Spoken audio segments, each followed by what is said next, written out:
சரி, இதுதான் ஜாதகம் உங்களோடது. ஆதித்யா விருட்சிக லக்னம், துலா ராசி, விசாக நட்சத்திரம். ஸோ இப்போ நடக்கிறது உங்களுக்கு சனி தசையில சுக்கிர புத்தி. சுக்கிரன் இந்த ஜாதகத்தில் எப்படி சார் உங்களுக்கு அந்த மெரிட்ல எம்பிபி சீட் கன்ஃபார்ம், அதுல மாற்று கருத்தே இல்லை.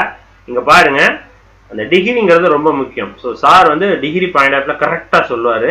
இங்க பாருங்க, சுக்கிரன் எத்தனை டிகிரில உட்காந்துருக்கார்? 24 டிகிரி. செவ்வாய் எத்தனை டிகிரில நிற்கிறார்? அதுவும் 24. குரு எத்தனை டிகிரி? அதுவும் 22 டிகிரி. ஸோ ஆல்மோஸ்ட் 2 டிகிரில பாருங்க, 3 கிரகமும் ஒன்னா உட்காந்துருக்குது. 3 வெவ்வேறு இடத்துல உட்காந்துருக்குது. ஆனா 3மே ஒன்னா உட்காந்துருக்குன்னு நான் எடுத்துக்குவேன். ஓகேவா? சுக்கிரனுடைய தொடர்பு வந்துச்சுன்னா குருவினுடைய தொடர்பு, அதாவது தொடர்புனா அதனுடைய தொடர்பு தசாபுத்தி அந்தரம் எப்படி வேணாலும் எடுத்துக்கலாம். குருவினுடைய தசாபுத்தி அந்தரம், சுக்கிரனுடைய தசாபுத்தி அந்தரம் அப்படி வந்துச்சுன்னா இந்த 3 கிரகங்களும் ஒன்னா நிக்குதுன்னு அர்த்தம். இங்க செவ்வாய் பாக்குது அப்படிங்கிறத விட நெத்திலட்ச மாதிரி பாக்குது அப்படிங்கறத நான் ஆணித்தனமா சொல்றேன். அப்படி பார்க்கும்போது கன்ஃபார்மா செவ்வாய் அதிக சுபத்துவம் ஆகிறாரு. ஓகேவா?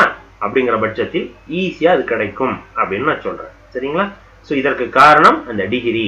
24 டிகிரில இந்த 3 கிரகங்களும் ஒன்னா இணையும் பட்சத்தில் குருவினுடைய தசாபுத்தியோ அல்லது சுக்கிரனுடைய தசாபுத்தியோ வந்துச்சுன்னா செவ்வாயினுடைய காரகம் அல்லது சுக்கிரனுடைய காரகத்துவங்கள் அதிக நன்மை தரும். சரி, குருவினுடைய காரகத்துவம் அல்லது செவ்வாயினுடைய காரகத்துவம் அதிக நன்மை தரும். ஓகேவா? ஏன் இந்த லக்னத்திற்கு எது நண்பர்? செவ்வாயும் குருவும். அப்ப செவ்வாயினுடைய லக்னாதிபதியினுடைய பார்வை, கேட்கறது எம்பிபிஎஸ் மெரிட்ல கேட்கறீங்க, இங்க செவ்வாயினுடைய பார்வை நெத்தில அடிச்ச மாதிரி இருக்குது. ஸோ கன்ஃபார்மா கிடைக்கும். ஓகேவா? ஸோ இந்த ஃபார்மேட்ல தான் சொல்றேன். புரிஞ்சிருக்கும்னு நினைக்கிறேன்.